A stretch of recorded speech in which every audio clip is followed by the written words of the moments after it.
अगर वो बैचलर्स के लिए जा रहा है तो स्टूडेंट SAT दे सकता है, जो स्टैंडर्डाइज टेस्ट होते हैं।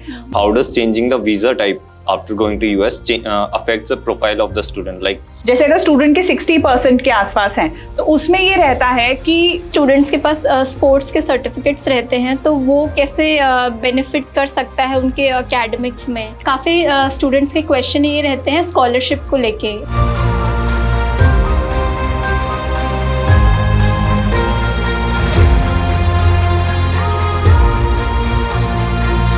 Ma'am, adding to the question that Shivalika ma'am asked, actually, like, is there any specific time duration after which a student who has got recently refused should apply? Like, is there any specific duration, like 6 months or 3 months, after which they should go for a new application or a fresh application? सी जब student की visa refuse होता है उस time पे student should work on the profile. First उसको ये चीज़ पता करनी चाहिए कि उसका वीज़ा क्यों रिफ्यूज़ हुआ, उसके according the student should work on the profile. अब स्टूडेंट सबसे बड़ी गलती ये करते हैं कि वो जिस इंटेक के लिए अप्लाई कर रहे हैं उसी इंटेक में वापस से अप्लाई करते हैं, जिसमें उनके वीज़ा के चांसेस अगर एक्सेप्ट होने के नेक्स्ट इंटेक में ज़्यादा होंगे तो इस इंटेक में और 10 गुना ज़्यादा हो जाता है कि उनका वीज़ा रिफ्यूज़ हो जाएगा। So this is the problem. If the student is getting refusal in probably January intake, तो उसको अप्लाई करना चाहिए आने वाले नेक्स्ट इंटेक में, विच इज़ फॉल।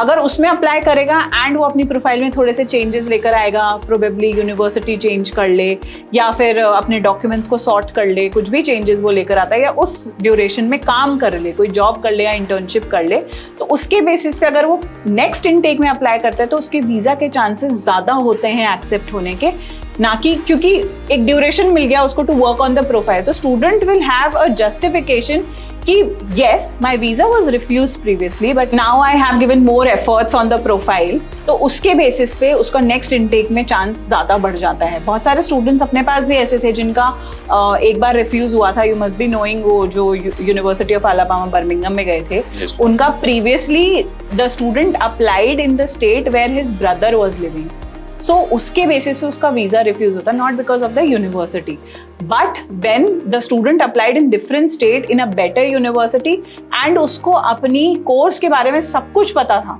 उसका वीज़ा एक्सेप्ट भी हुआ, प्लस उसको कॉम्प्लीमेंट भी मिला था that the student knows whatever the student is going for. So ये कुछ क्राइटेरियाज होते हैं जो किसी भी बच्चे को नहीं पता होता है, उनको जल्दी होती है जाने की। उनको ये नहीं पता होता कि अगर वो अपनी प्रोफाइल पे काम करेंगे तो उसके बेसिस पे उनका वीज़ा तो एक्सेप्ट होगा ही, प्लस उनका जो प्रोसेस है ना that will be easier as compare to the challenges they faced in the previous intake. Okay, ma'am. Actually, there was another question as well, like regarding the financials. As in the USA process, we go for 1-day financials, but recently, like there are news for which during the visa interview, they also check the financials, and also during the port of entry, like there is something like going on that there should be a minimum amount in the account. So, is this necessary to have the financials during those 2 phases as well? Yes. Financials are very sensitive when it comes to USA because USA is a very expensive country. First thing.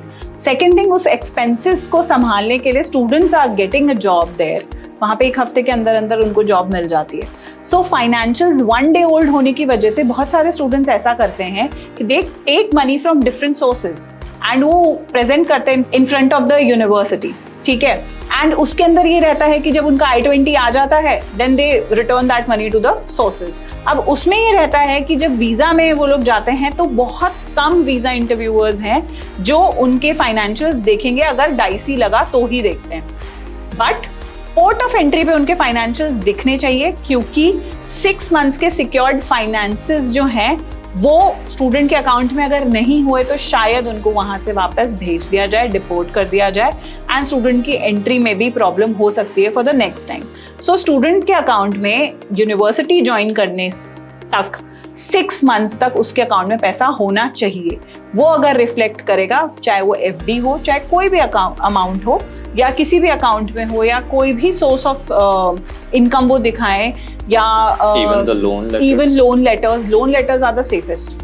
बहुत सारे students ऐसे बोलते हैं कि ma'am loan letter लेंगे तो हमारा visa refuse हो जाएगा, ऐसा कुछ भी नहीं है।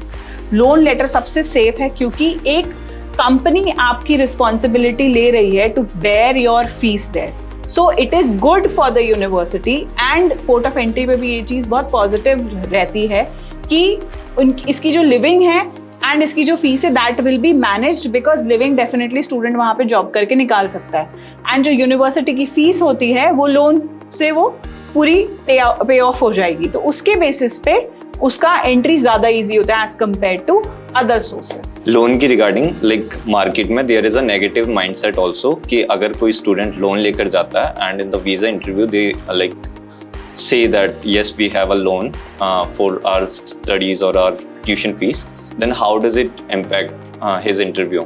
So there is a trick to answer this question. अगर वो पूछते हैं who is financing you, तो स्टूडेंट बोल सकता है I have secured a loan, along with that मेरी फैमिली की इनकम इतनी है। तो अगर फैमिली की इनकम उसमें जोड़ दी जाए, क्योंकि अल्टीमेटली उसको स्पॉन्सर तो बताना ही पड़ेगा कि फादर स्पॉन्सर कर रहे हैं, लोन सिर्फ बेयर करता है आपका एजुकेशन, बट लिविंग भी तो आपको बेयर करनी है, तो उसको बताने के लिए you have to along with loan letter आपको ये भी डालना पड़ता है कि my father is earning this much and my family income is this much and we have got all the property. Student को प्रॉब्लम है बोलने में, अगर वो अच्छे से एक्सप्रेस करेगा, अगर वो ये बताएगा कि मेरे और भी सोर्स ऑफ इनकम्स हैं और मैंने भी सेविंग करी हुई है, तो फिर वीजा ऑफिसर को कोई प्रॉब्लम नहीं है। वी हैव मेनी स्टूडेंट्स जो लोन लेके गए हैं। वी हैव वन स्टूडेंट जिसने एक सोर्स ऑफ उससे लोन लिया था एंड उसका तो लिविंग एज वेल एज उसका जो ट्यूशन है that is been beared by the institution जिसने लोन दिया था उसको। स्टूडेंट्स के अंदर जो नेगेटिविटी भरी है वो भरी है एजेंट्स ने, because they want to show money from their side.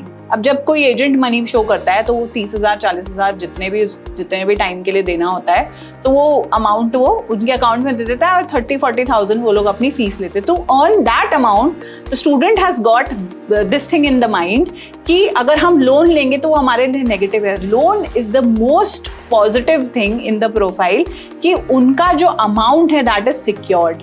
Because one of my friend she is in USA, वो लोन लेके ही गई है एंड उनकी यूनिवर्सिटी कोई बहुत अच्छी एंड बहुत बुरी यूनिवर्सिटी नहीं है, वेरी नॉर्मल यूनिवर्सिटी। एक तरीके से बोल सकते हैं कि उस यूनिवर्सिटी में जिस कोर्स के लिए वो गई है that course is very good. She went there with this only, loan लेके ही गई है एंड उनका बहुत इजीली वीजा हो गया था। So this is just a myth. अगर लोन लेके जाओगे तो बहुत ही अच्छी बात है, make sure it is education loan, क्योंकि अगर एजुकेशन लोन नहीं हुआ, आप पर्सनल लोन लेके जा रहे हो तो that is something which is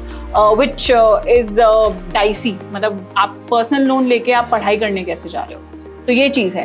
तो how to present your profile if you are taking education loan, you have to mention the income of your family also. Visa approve हो जाएगा, ऐसी कोई प्रॉब्लम नहीं है। Basically, the whole purpose of explaining the financials is that how will the student repay that loan. Yes. And USA is the country जिसमें सबसे easily loan मिलता है because return on investment is very high. आप किसी भी state में जाओ, आप ओहायो जाओ, कैलिफोर्निया जाओ, एरिजोना जाओ, न्यूयॉर्क जाओ, within 1 week students are getting job. अगर एक प्रॉपर चैनल से और एक अच्छी यूनिवर्सिटी में जा रहे हैं, they are getting jobs.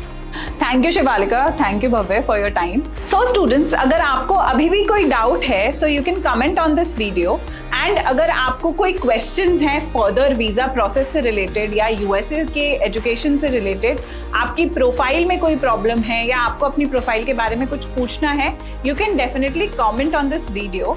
Also we are going to come up with more sessions in future. आपको अगर आपका प्रोसेस स्टार्ट करना है जनवरी के लिए या फिर फॉल 2025 के लिए, you can share your documents on application02@meridin.org. For more such videos, you can like our video, subscribe our channel and don't forget to press the bell icon. Thank you.